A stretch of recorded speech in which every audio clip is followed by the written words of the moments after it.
Hello,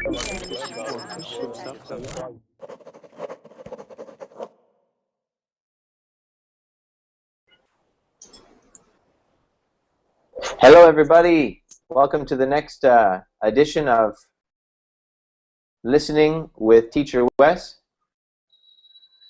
This is going to be a listening comprehension class, and what we're going to do is we're going to actually take a look at some audio clips, 6-minute audio clips, and then we're going to test your listening comprehension to see how much of it you're able to retain, how much you can actually understand. And so we'll ask some questions about that. I think you'll find it really enjoyable. We do this class from time to time, and the students that are in it tend to really enjoy it. So come on in, take a seat, and we'll have a good class together. Okay? If you have Verbling Premium, then you're able to guarantee yourself a reserved seat up front where you can participate. So we hope that you've done that. And in fact, we have a couple of students seated here now. Let's meet them and do our introductions. Okay? So how you doing, Mario? Hi Wes, how are you doing? Good. How are you?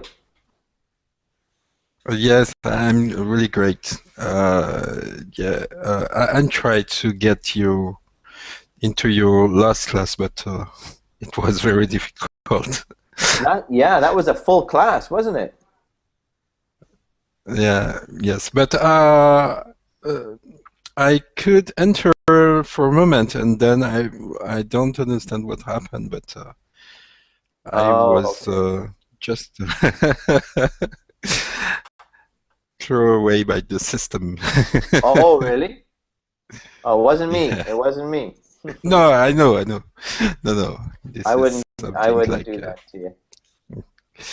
Okay, so. Good. Well, I'm glad that you were able to make it into this class. So how have you been? It's been a few days since we have had the chance to speak. What's going on with you? Oh, everything is old. Yes, a lot of work, but I'm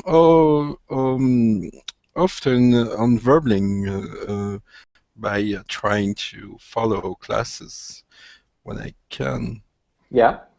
Okay. Yeah. Good. So is your work been especially hectic lately? Yes, I can. Yes, can. Yeah. Mm.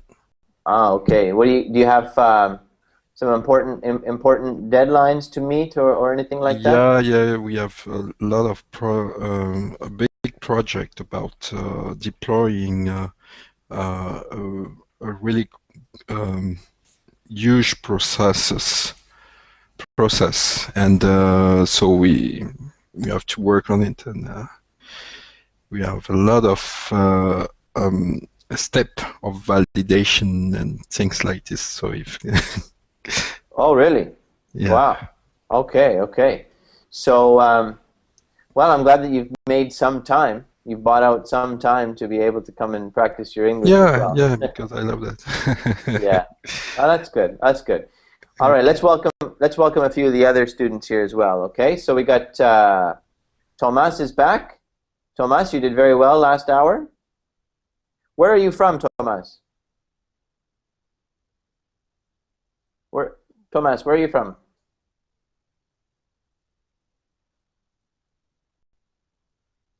He's not sure. Okay, no problem. We'll come back to you, okay? Not Mario. Yeah, we got two Marios this class. Okay, so Mario Malteni, how are you?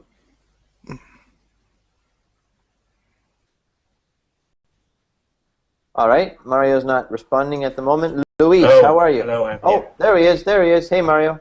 I'm currently logged in with my wrong account, so this isn't my real name. This is my dad's, so forget about that. I'll log in later with the right one. My name is Elvis, actually. Forgot to change. Elvis? Yeah. Perfect. Croatia. Okay, cool. Why are you learning English? Well, a friend recommended this site to me, so I just want to improve my English. That's all. I think I can talk pretty much well, and I really love English language, and I'd like to improve it.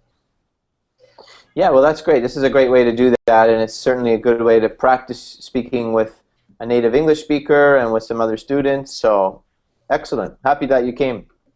Yeah, cheers. Thank you. Okay, no problem. Luis, how you doing? Or Louis? Hey, good morning, good night. Sorry, Well, it's afternoon for me, and it's what, morning or evening for you? it's evening. I'm in Europe now. Oh, I'm in Italy. So okay. uh, yeah. So good night, good evening. Sorry.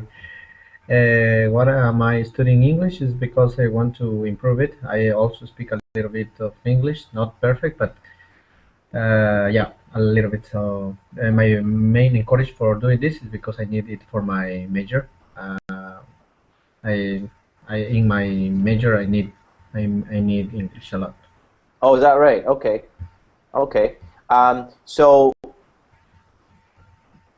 you said it was what time there? Like 10 p.m. or what time did you say it was? It's 11 p.m. 11 p.m. Okay. Yeah. Now, do you work in the morning? Do you work like day shift or do you have a night shift? Do you have? Excuse me. Can you repeat? Do you work in the evening or do you work in the daytime? Okay. Well, I'm doing my PhD on electronics during the day from 8 a.m. to 8 p.m. Then I come home and chill with my flatmates. And in the last 2 hours, I do some webbing class. Ah, I see. Okay. Well, that's good. That sounds like you got a pretty good schedule. It's a little bit hard to follow, but well, I try to. I have a purpose, and Yeah. that's what I'm doing. That. Okay, cool. Very good. Well, I'm glad that we squeeze it. We fit into your purpose. Now, Juliet, how are you? I'm fine, thank you. How are you? Good, thanks. I don't remember. Have you been in a class of mine before? Yes, I've been before, but not today. Okay, because your picture kind of looked familiar, but I wasn't sure. You know, I see a lot of different Yes, faces. there was So. another picture. Yeah. How you can remember it? Well, I try. You know, it's good to sort of get to know the students a little bit, and I try and remember like your strengths and your weaknesses in your English, so I can try and direct, you know, some of my questions your way to help you with certain things. But Very good memory. yeah, you haven't been to a lot of my classes, but you've been to some of them. So, anyways, Yes. Where are you from again? From Russia. Oh, okay. Well, you actually have a pretty good accent. You don't have a strong Brazilian accent, so well done. How long have you been learning English for? I don't know, since my childhood, but I suppose my level of English was almost elementary 5 years ago. So I've made progress in several years. Yeah, you've done well. Okay. Thank And you. so what time is it in Brazil? Not Brazil, from Russia. I said from Russia. I thought you said Brazil. No, it's my bad pronunciation. Oh, man. I don't know what planet I'm on. I'm on like a different planet. Okay, sorry about that. So you're from Russia? Yes. Oh, what part of Russia? That's why you didn't hear Brazil accent. It's Russian accent. Yeah, well, that's right. I'm like, oh, yeah. I should have actually been able to tell, because now I can pick up on the Russian accent a little bit. Okay. So, anyways, where in Russia? Russia's a big place. Whereabouts? Moscow. Moscow. Okay, that's a big city. Yes. Very big, great, busy city. Yeah, I hear there's lots of traffic jams. Yes, we get used to it. Okay, well, I don't think I could ever get used to sitting in a car for hours and not moving. Listen audio lessons of English, for example, or audio books. That's true. Or That's even sing. Sing for us. Will you sing for us? Okay, go ahead. No, not here. It's not singing class. In English. We want you to sing in English. Maybe one day. Okay, tomorrow. In traffic jam, yeah? Yeah, all right. Okay. All right, let's go over to David. Hey, David.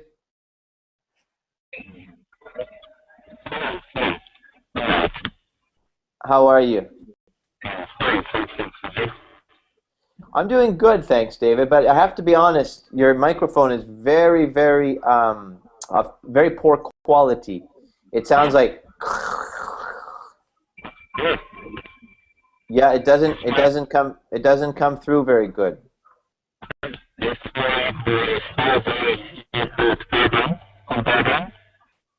Yeah, sorry, we can't hear you.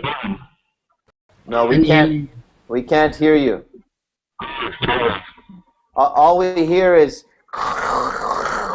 we don't hear anything else. No.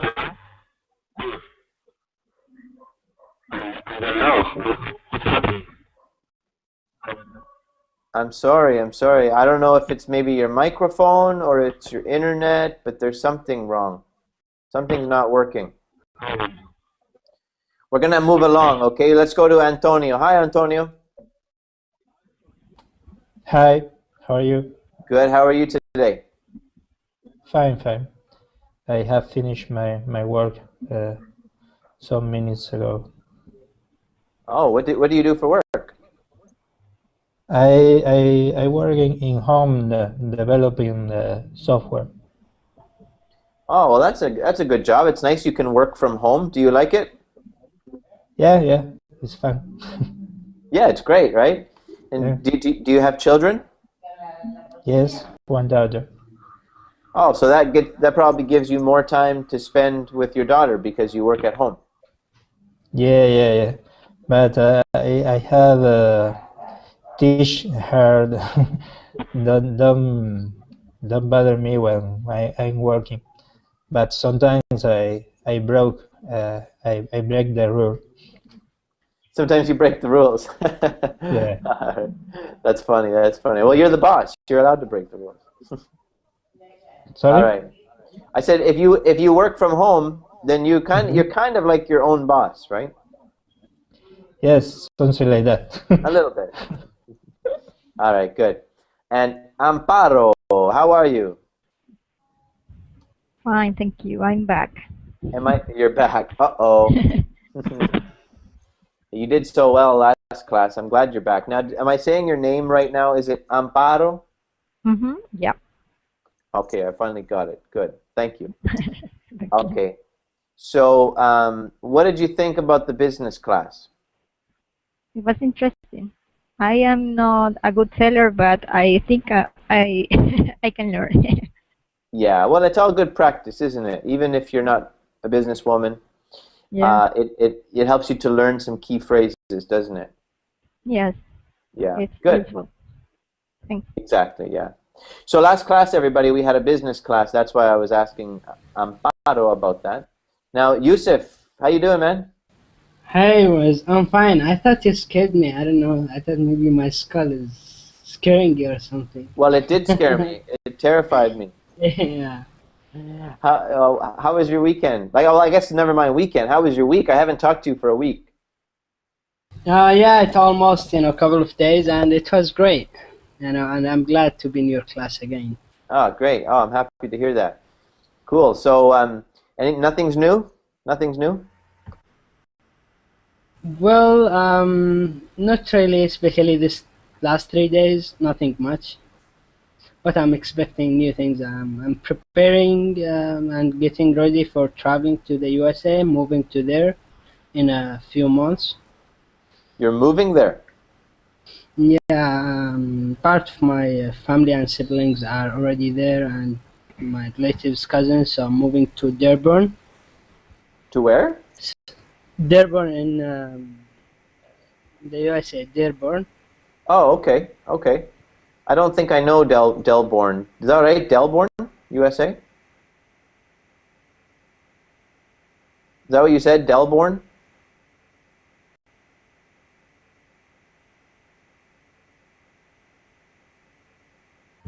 He's not here.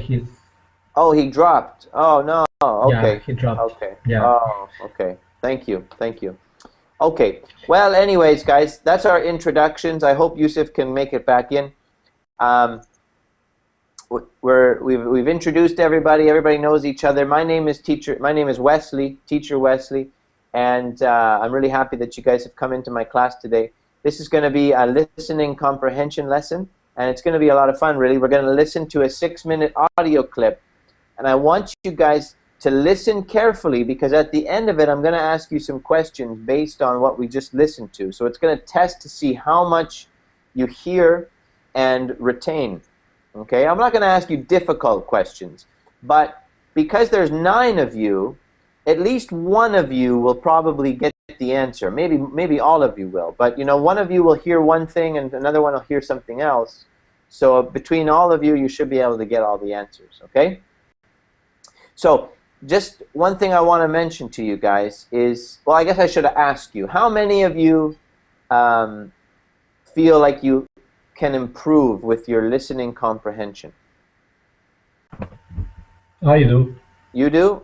Okay. Yeah. When you hear 2 native people speaking, how much in percentage do you feel you understand? 10%, 80%, 50%? How much? Well, until now, I think I understand more or less 90%. Wow. My speaking is not good. But yeah, I understand most of what native speakers talk. Okay. Can you recognize where I am from? What's that? Can you recognize where I am from? Like where I was born, according to my pronunciation? I think you have a Spanish accent, but I don't know which country. Maybe Colombia? Yeah, well, not Colombia, but Ecuador. Yeah. Ah, yeah. Ecuador. Okay. Yeah. Good. Okay, well, 90% is really good. Yeah. How about you, Antonio? What's your percentage of comprehension? Yeah, in face-to-face like this, 90% more or less. But I have a problem in my job, because I have 2 or 3 meetings by phone every week, and it's very difficult to understand in phone communication. I have in this case 50-40% or something like that. Okay. Well, actually, this lesson will imitate that like a telephone call quite a bit, because you won't be able to see the mouths. You'll only be able to hear. So that's going to be a lot like listening to a telephone conversation. So this will be helpful for you. Okay. Another problem, sorry. Another problem I have is with the accent. I work with partners or co-workers from India. For example, in Indian it's very difficult to understand the accent. Okay. Yeah, that is true. And then sometimes you get Chinese clients and they have a different accent, and then you get Americans, they have a different accent. British people have a different. That's challenging. Yes. That's today's business, though, isn't it? Because all the business is usually done in English, and everybody has a different accent.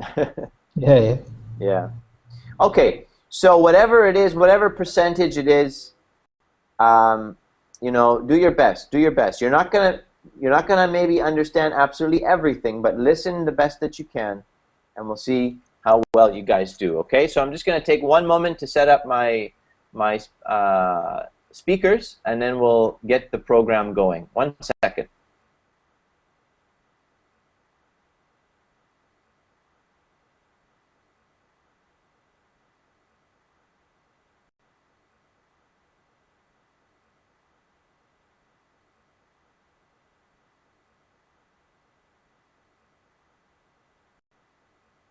Okay, here we go, guys. This is 6 Minute English from bbclearningenglish.com. Hello, I'm Rob. Welcome to 6 Minute English.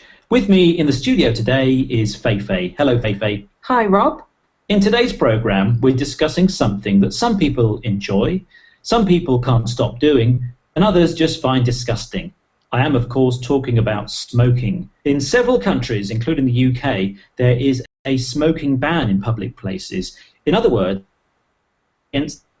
such as railway stations and cafes.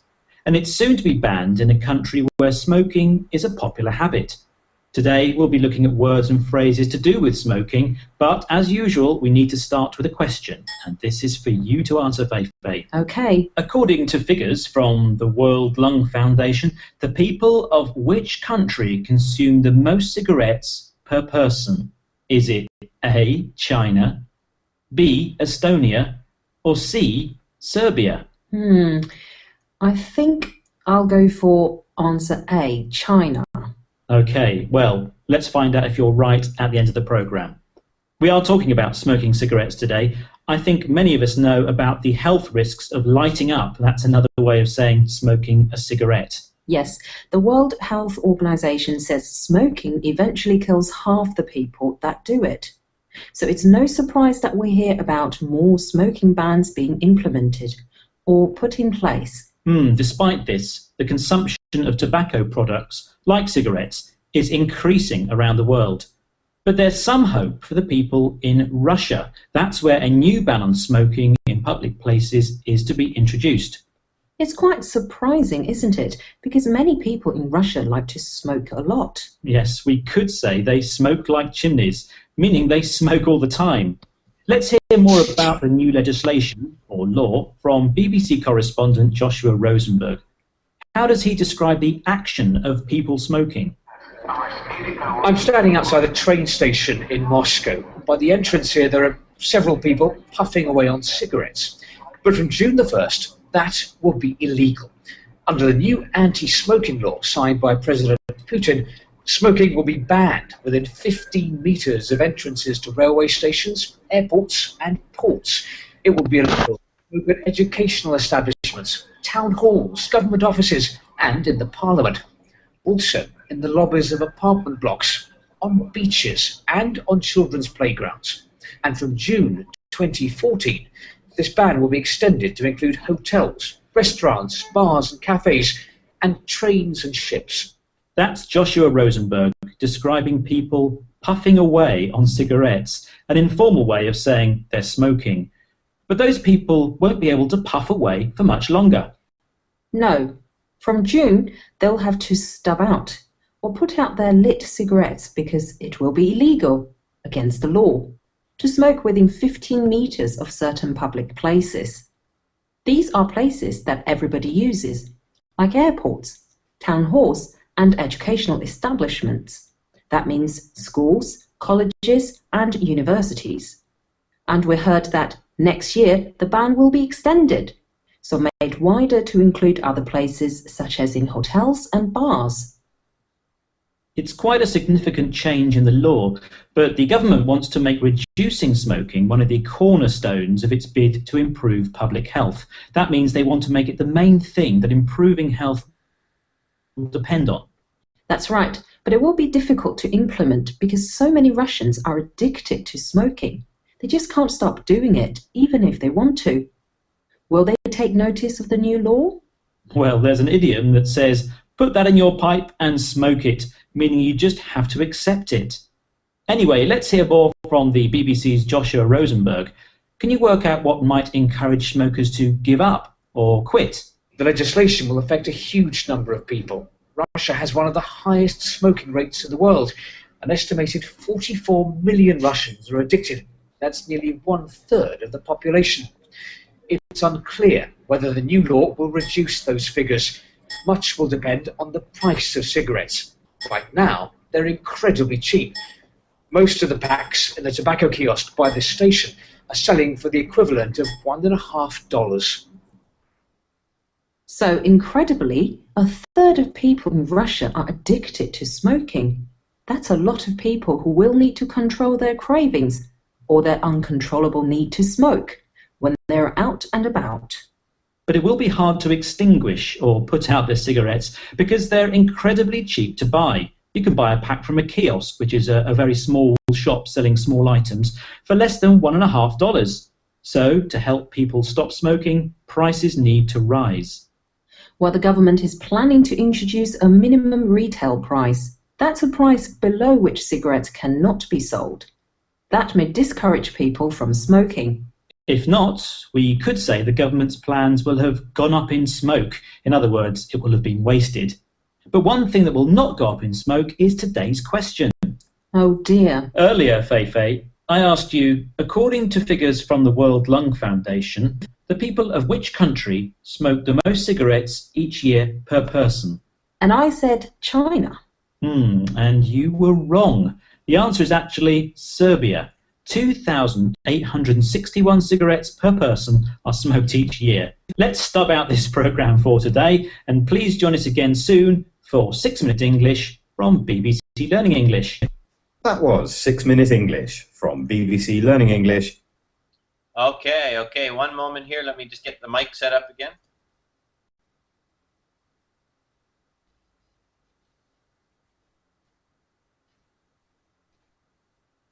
All right, thanks guys for your patience there. We're all set up. Good. So did everybody hear it okay? Yes. Yeah? The audio? Okay, good, excellent. So let's just see, how much do you guys think you understood in percentage? Amparo? I'll know when you start the questions. Okay. Antonio, what do you think? Más o menos. Yes, 60 or 70. Wow, good. 60 or 70. Okay, good. What about you, Juliet? I suppose maybe 80, I don't know. How much? 70, 80 maybe. Okay, 70 or 80. Wow, that's pretty good. Okay, good. And what about you, Mario? I don't know. I would say maybe 70, 80. Okay, maybe. 70 or 82. Okay, cool. All right, well, that's good. Let's test it out, okay? So, first question. In many countries, first of all, wait a minute. Before I ask the question, who can sort of give us a very brief summary about what the discussion was about? I won't. Okay, go ahead. So this talking was about smoking cigarettes, especially in the war, but actually in Russia, the most time was spent on talking about Russia and about problem with smoking and about problem and prices and about smoking at all, and why people smoke and how the government want to stop smoking, make people stop smoking, and actually it's all. Okay, good. Now, did he forget anything, guys? Yeah, well. What did he forget?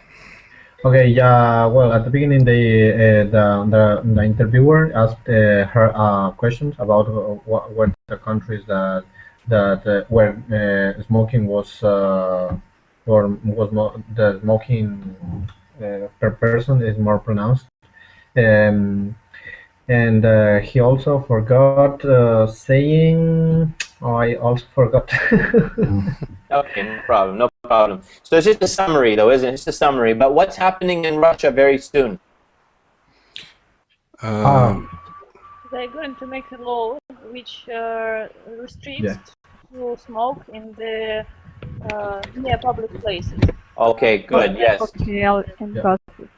Right. So we call that a ban. There's going to be a ban on cigarette smoking. Okay. So that's kind of the summary. It's talking about that new ban that's going to happen in Russia, okay? So let's ask some questions now. So in many countries, where is smoking already under ban? In what parts of the cities? Some countries already have a ban on cigarette smoking. Where is it illegal to smoke?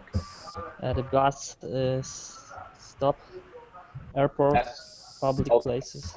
Okay, good. Anything else? More close to educational establishments.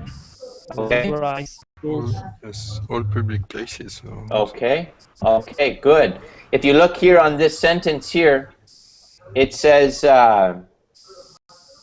in several countries, including the United Kingdom, there is a smoking ban in public places, such as railway stations and cafes. Very good. You guys got it. Well done. Well done. Okay. Very nice. Next question. Which country consumes the most cigarettes per person? Serbia. Serbia. How many? 2006 and something like this. 261,000 per person. 2000. Okay, I'm gonna write the number in the chat box, and somebody tell me what the number is. 2080. 2861. Okay. Good. How do you say it, Mario? Yes. How do you say it? How do you say the number? 2861. Good. Perfect. Okay, well done. Next question. What percentage of people who smoke will lose their lives from it? 50%. Half of them. Yeah. Yeah. Did you guys know that? Half of them. Did you know it was that high? No. No. No. That's really high, isn't it? Yeah, completely. Yeah. Juliet, did you know it was that high? Everybody will lose their lives eventually. I'm not sure about 50% because, you know, there are a lot of, how to say, investigations in this field, and they say different numbers. Yeah, that's true. You can't measure this for sure. Yeah. Well, according to this discussion, they said half. Okay. Yeah. Good. Next one. When will the smoking ban start in Russia? The next June, something like this. From June. June what year? What year? June 2014, I suppose. Maybe not. Okay. Okay. Now, let me just see if I can find it here. Let me see if I can find it. Because it seemed to me like maybe... I'm getting all kinds of noise here still.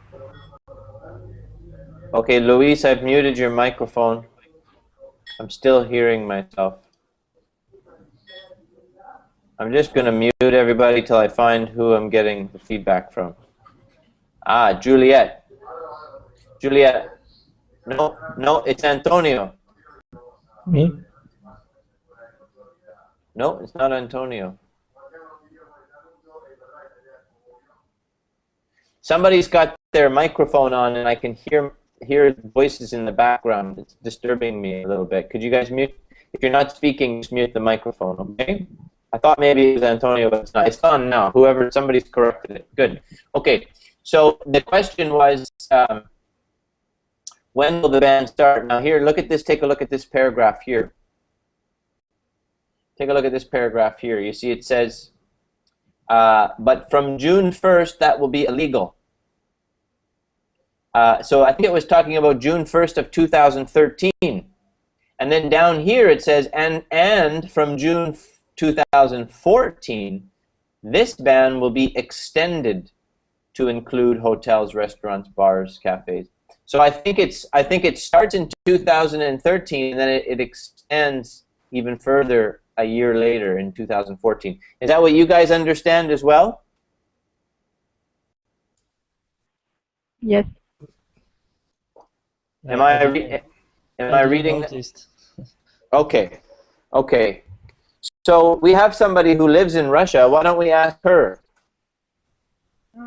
Juliet, what's the truth? What's the truth? You know, it's a trait of Russians don't obey the laws, especially not such important, not such strict laws. Because in case when you are smoking in public places, the fee or tax, how to say it, will not be very high. That's why people always obey this law. We have already this law in our country, but it's not so strict as it's described in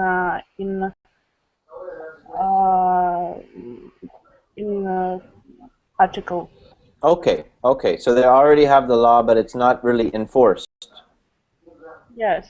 It's not. It's not enforced. After this law was made, we get special places where you can smoke.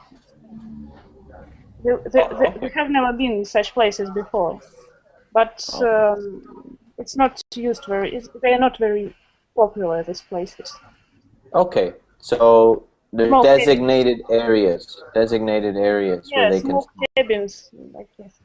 Okay, interesting, interesting. All right, let's see here. How far from public places will people have to be if they want to smoke? 50 meters. Good, very good, excellent. Wow, that was, yeah, you guys did well on that one. Okay, and how much is it for a pack of cigarettes in Russia? $1.5. $1.5 euros. Good, good. $1.5. Fantastic. Wow, I'm impressed. Good job, everybody.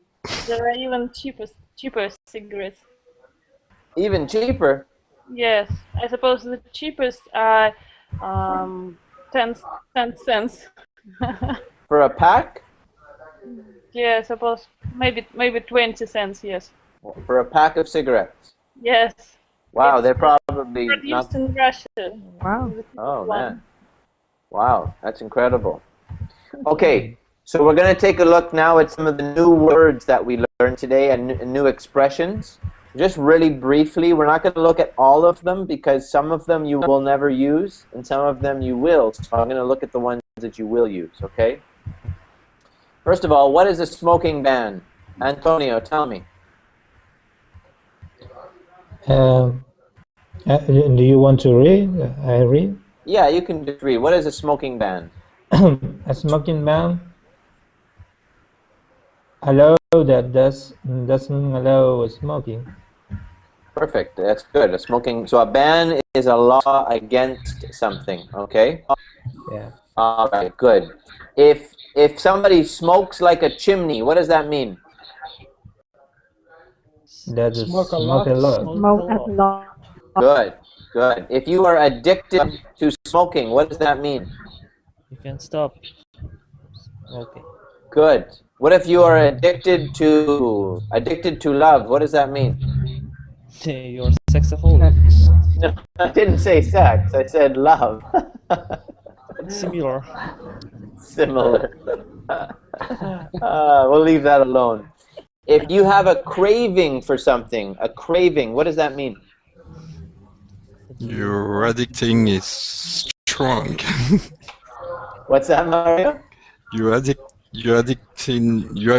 strong. Your addiction. Addiction is strong. Addiction, yes. Okay, you want good. To do something. Yeah, now, what are some things we can have cravings for? Chocolate. I think we talked about this before, yeah. Airplane. What's that, Yusuf? Airplane. Airplanes? Airplane. Verbling. I got a craving for verbling. Okay, good. Yeah, you can. What is that? Food. Food, absolutely. Food, good. Yeah. Okay. If you extinguish something, what do you do? Stop to stop to do something. Okay, you stop to do something. You terminate something. That's kind of like a fire. If you have a fire and you extinguish the fire, that means you stop the fire. Okay. Okay. If something goes up in smoke, what does that mean? Up in smoke, to be waste of time. Waste of time, to lose time. Losing time. Okay, it means, yeah. So if you were doing something, let's say you were working on a project at work, and then it turned out that the project was a total waste of time, you could say, well, that project went up in smoke. The project went up in smoke. Okay, I understand. That's like saying the project was a waste of time. In Spanish, we say se espumó. Okay. Yeah, there you go. There you go. See, very similar. Right. Okay. Good. Any questions about the new words or expressions?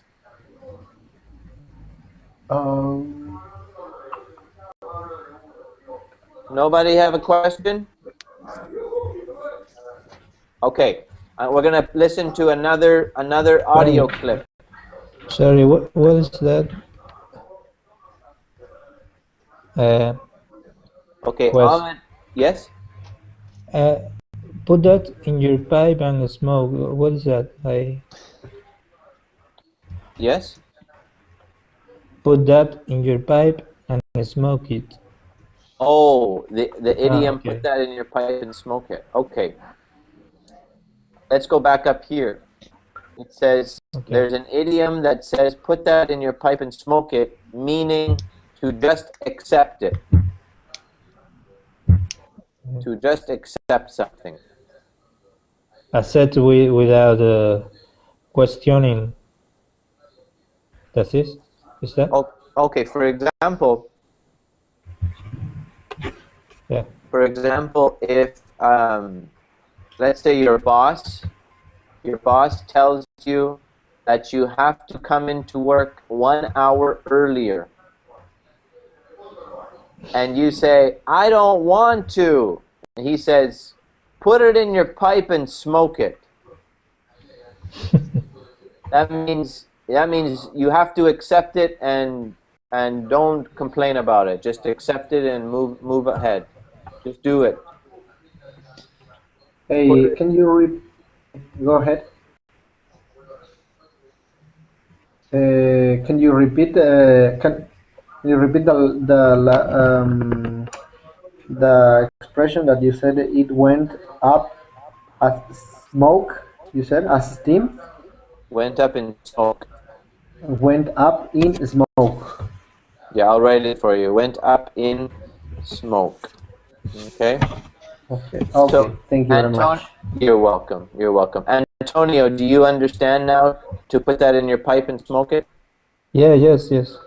I didn't read the definition before. Okay. Perfect.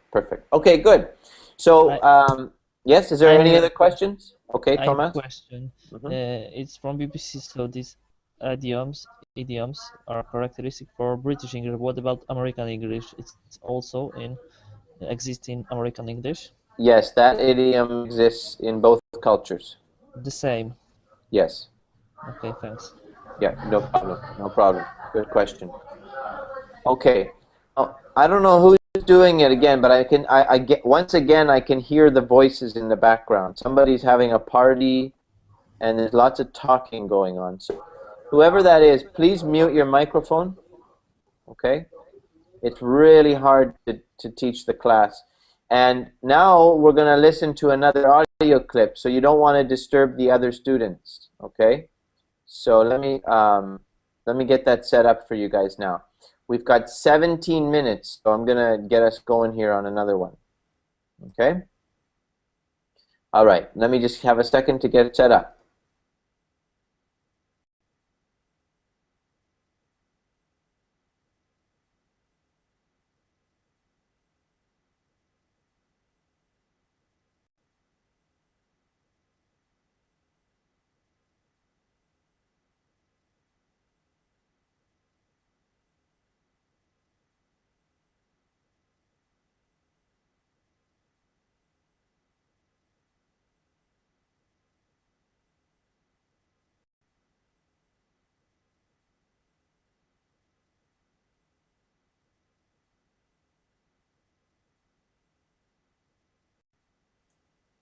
All right, here it comes. This is 6 Minute English from bbclearningenglish.com. Hello, I'm Callum, and this is 6 Minute English. With me today is Neil. Hello, Neil. Hi, Cal.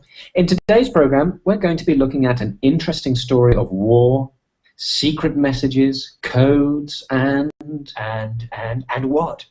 Pigeons. Pigeons? Yes, pigeons. Those birds that are everywhere in London. That's it. Well, what do they have to do with war, secret messages, and codes? Well, we'll find out after today's question, a question about codes. Who is the first person recorded using written codes to keep his or her communication secret? Was it Roman Emperor Julius Caesar, English King Harold, or Egyptian Pharaoh Tutankhamun? I have no idea whatsoever, so I'm going to go for the English King Harold, for no reason at all. Okay, we'll find out if you're right at the end of the program.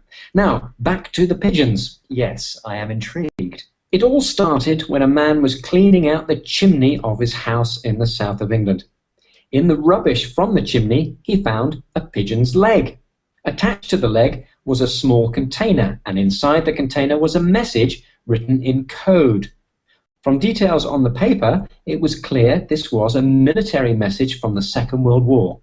Were birds really used to carry messages during the Second World War? Well, here's BBC security correspondent Gordon Carrera answering that question and also explaining why. What reason does he give? There were important messages carried by pigeon, particularly. The theory is that this might have been an army unit in Europe on the move, and it was on the move, and it basically was moving so fast it couldn't put up an aerial for a wireless transmission to be sent. So they would quickly release a pigeon with a quick message. So why would they use a pigeon rather than the radio? He says that when an army unit was moving fast, they might not have had time to put up an aerial, and it would have been quicker just to release a pigeon with a message. Of course, pigeons can be trained to fly back to a particular place. And that's right, and in fact, the military used over 250,000 pigeons to send messages during the Second World War. So what was the message that the pigeon was carrying? Well, the truth is that they don't know. They have no idea. What, even with all the power of modern computers and the best minds? Yes, here's Gordon Carrera again talking about the message. What word does he use to describe the process of understanding a code? They've been looking for a few weeks. The truth is that it was designed not to be cracked easily. What word does he use, Neil? He says the code was designed not to be cracked easily. We use the verb to crack when talking about codes. So the code is designed not to be cracked easily. Let's hear a little bit more about what kind of code it might be. Here's more from the BBC's Gordon Carrera, who mentions one of the ways this code might have been created. One is using something called a one-time pad, which is a technique where you apply a random key to a code, and if you keep that secure, if it's truly random, it is basically unbreakable. What kind of code is he talking about here? A code created with what's called a one-time pad. As I understand it, if you think of a code like a lock, what do you need to open a lock? Well, you need a key to open a lock. That's right, and if you don't have the key, and there's no record of what the key was like, or who made it, or where it was kept, you're going to have a problem. You won't be able to open the lock. Exactly. With a code created with a one-time pad, there's only one key, and it's only used once. After that, it's destroyed. Without the key, you can't crack the code. It's an uncrackable or unbreakable code. Gordon said that the key should be random. That's right. If something is random, it means there's no pattern to it. It's not predictable or repeatable. And if the key is truly random, they'll never be able to crack the code. Unless they find the key. And that's what they're hoping. Gordon Carrera again. What information are they hoping to find to help them? What they're saying is that without more contextual information, basically who the sender was, who the recipient was, when it was sent, and exactly the identity of the pigeon, it may be impossible to crack it. So what extra information are they looking for? They really need to find out who sent the pigeon, to whom it was sent, and even the identity of the pigeon itself. That information might help them locate the key. So I guess for the time being, the pigeon message will remain a mystery. Well, perhaps not. What do you mean? Well, a man in Canada heard this story and he thinks he's got the code book to crack the message. And he says it's a much simpler code than has been thought. Really? But unfortunately, we don't have time to go into that now, but there is a link to the story on our webpage. Time now for the answer to the question. Who is the first person recorded using written codes to keep his or her communication secret? Neil, you said... I said King Harold of England.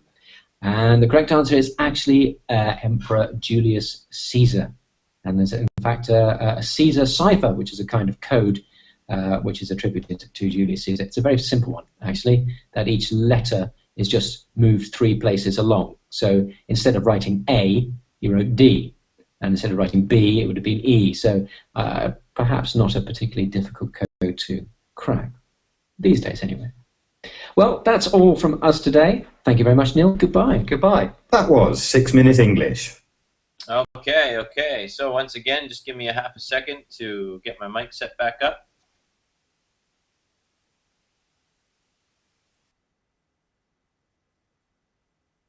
All right, good stuff. So, did you guys understand more or less of that one? More. More, really good. Who said less? Me. Oh, what happened? I don't know. I think the voices are very different to the first one. Yes. Isn't More that funny? close, the pronunciation. Yeah, you're right. They had different accents. And so that goes to show you that, like, you know, different accents can make it more difficult, for sure. For sure. They're still British. They were all British people. Yeah. But you know, they're from different, and so they got a different accent. Okay. Well, we don't have a lot of time, friends. We only have about 8 minutes. So let's see what we can glean from this, okay? So who was the first person recorded using written codes to keep his or her communications secret? Julius Julius Caesar. Yeah, Julius Caesar. Good. Okay, well done. That was one of the easy questions, right? All right. What did a man find one day when he was cleaning out his chimney? A pigeon. A pigeon which was carrying a code in its leg. Yeah. Okay. Did he find a whole pigeon, or what did he find? No, the legs of pigeon. The legs. With, metal ring, probably, or written. No, with written message. Secret message. Okay, good. So he only found.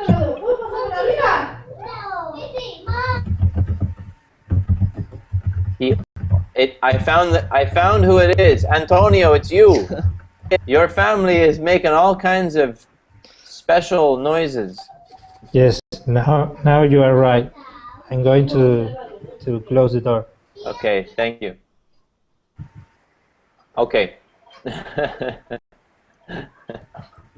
Okay, so the man found a pigeon's foot, and what was attached to the pigeon's foot? Message. A message. A message, yeah, a code. Okay, Secret good. message. What kind of message was it? Secret message. Message from Secret the message. Second World. Yes, dating from the Second World War. Good, excellent. Okay, fantastic. What verb do we use when we talk about understanding codes? Crack. What is it? Crack. Good, yes, excellent. Did you know that before today, or did you learn that today? Yes, I think I heard that before. Okay. Good, In good. the world of software is very used. Yeah. Okay, good. So, okay, what extra information are they looking for now so they can crack the code? They need the key to crack the code. Yeah. And someone is tapping. Yes. But the key someone is typing. Yes. Yeah, somebody. Luis. Oh, so much noise. Okay, I've asked politely, so now I'm going to just start removing people because it's just getting too much. Okay? Everybody must mute the microphone.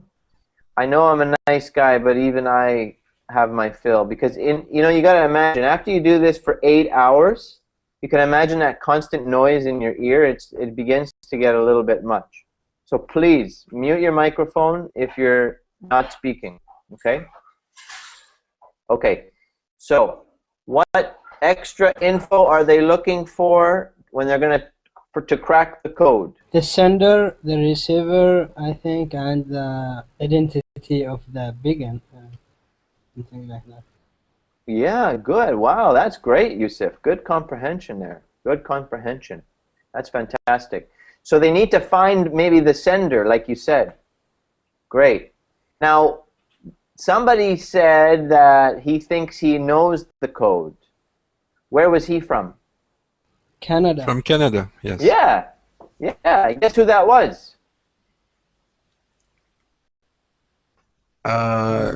So, what is the question? I think it's me.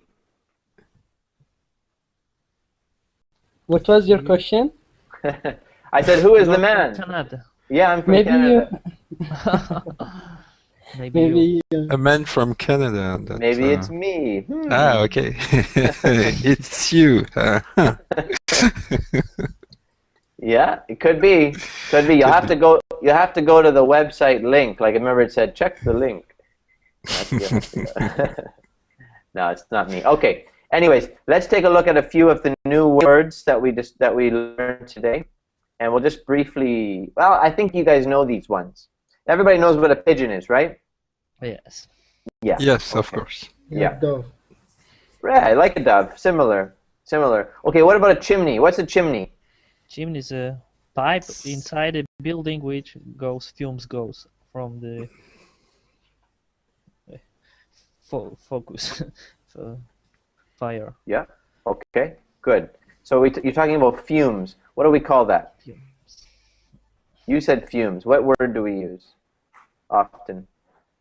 What goes up a chimney? Oh my. Sorry, I did not understand the question. Okay. When we talk about chimneys, yeah. we don't often use the word fume. We use a different word to talk about what goes up the chimney. What goes up? Smoke. Yes, okay. Smoke goes up the chimney. Okay, good. All right, good. And what does the word random mean? Something is not in the good order, for example.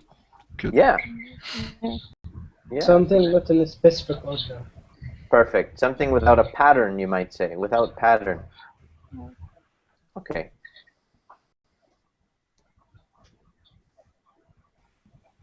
Unpredictable. Young people yes. unpredictable. Good. Sometimes young people say it if, like, let's say you're having a conversation about something, and then somebody else comes and starts talking about something totally different. You might say, well, that was random.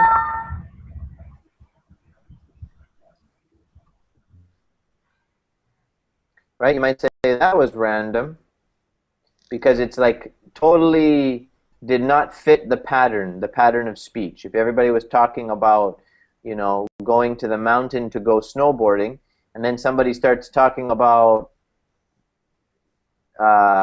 reading a magazine, they're not fitting in with the conversation. So you say, well, that was a random comment. Okay? It didn't fit in with the pattern. Does everybody understand? Yeah. Okay, yeah. Perfect. All right, good. So out of the topic. Okay. Yeah, off the topic. Yeah, exactly. Okay. Anyways, there we go, folks. There is our class for today. Okay. Yeah. Okay. Good. I hope you all enjoyed it. We're going to take an hour break, and then I'm going to be back for 2 more this evening. So if you would like to, you can join me in an hour's time, and keep working on your listening comprehension. I really think this is good for you guys. Yeah, I think this is a good idea to work like this because I have a question. Sure. What's the level of English of this recordation of this? This would be an intermediate to advanced. Intermediate to advanced. The vocabulary is intermediate, but the level of listening comprehension, you should, you're probably like intermediate to advanced. Definitely not advanced. The language is not advanced, but more to the, in that level. Okay? Thanks. Okay, you're welcome. You're welcome. Your listening comprehension at the intermediate level, I think you guys are on par with it. I would say most of you guys, if you're understanding 70 to 80%, you're where you should be for an intermediate student. An advanced student is going to understand all of it. Mm-hmm. So, okay? And you're going to be able to comprehend pretty much all of it as well. Can you recommend any advanced radio or something, podcast to listen? Well, let's see here. At the very moment, I cannot. But if you go on my Facebook page, I can maybe recommend you something a little bit later, okay? Because I don't have anything right off the top of my head here. But there are some different podcasts and things out there that you can download and listen to the podcasts, and that can certainly help you. Of course, with the podcasts, you don't get the questions at the end, but you get to practice listening, so that's good. Okay? Maybe you can schedule for an advanced listening comprehension classes. I'm sorry? Maybe you can schedule for advanced comprehension classes, listening. The advanced listening. Okay, I do have some advanced reading comprehension coming up, but I think I have one this evening, I believe. Or no, maybe it's tomorrow. But I don't have an advanced listening yet. But I can do that. Yeah, sure. We can do that. Definitely. Okay? I'm going to say goodbye, folks. Okay? Thank you very much for coming. Thanks, teacher. Bye. Okay. Take care. Thank you.